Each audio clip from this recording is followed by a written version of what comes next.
ஏய் என்னடா அழுதுகிட்டு இருக்க? கையில வேற கட்டு போட்டுருக்க, எங்க விழுந்த? அது ஒண்ணும் இல்ல மச்சான்.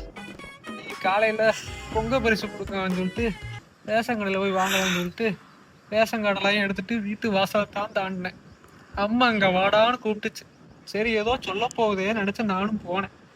போயிட்டு இத்தனால ரேஷன் கடைக்கு போனியான்னு கேட்டான். நான் போனதில்லை அத்தா, இந்த வாட்டி தான் போகணும்னு சொல்லி சொன்னேன். சரி உள்ள கொஞ்சம் வா, வேலை இருக்குன்னு கூப்பிட்டா. போய் உருளைக்கட்டையை எடுத்தா. சரி ஓகே ஏதோ மேலே வைக்கத்தான் போறான்னு நினைச்சேன். கொடுத்துட்டு ஒரு அடி டங்குன்னு கையில கொடுத்தா. 3000 ரூபாய்க்கு ஆசைப்படுறியாடான்னு சொல்லி அடிச்சிட்டாடா. அள்ளி உயிர் போகுது.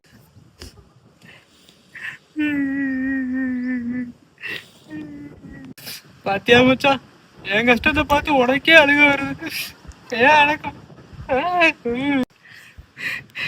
ஒண்ணு நினைச்சு ஏமாண்டா அந்த கிளப்பையில.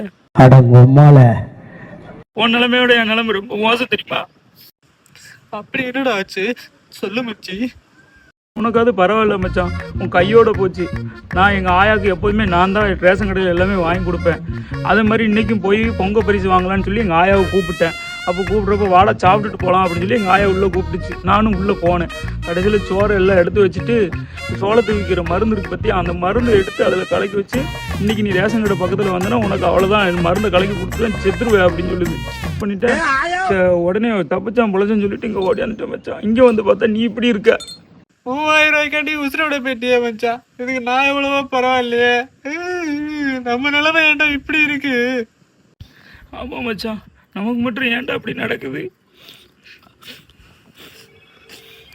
ஒரு நிமிஷம். ஹலோ, அப்படியா? எப்போ நடந்துச்சு? இந்த உடனே வரேன். என்னாச்சு மச்சான், என்னாச்சு? அவசரமா போகணும்னு சொல்லி ஓடுது. ஆஸ்பத்திரி கூட்டிட்டு போயிருக்காங்களாடா. காலையில தான் எனக்கு போன் அடிச்சு பொங்க பரிசு வாங்க போறேன்னு சொல்லிட்டு போனேன். கத்தம் என்னாச்சுன்னு தெரியலடா, பார்த்துட்டு வரேன்டா. நான் போயிட்டு எல்லாமே என்னாச்சுன்னு தெரியலையே. இந்த பொங்கல் நல்லா பொங்கிருச்சு.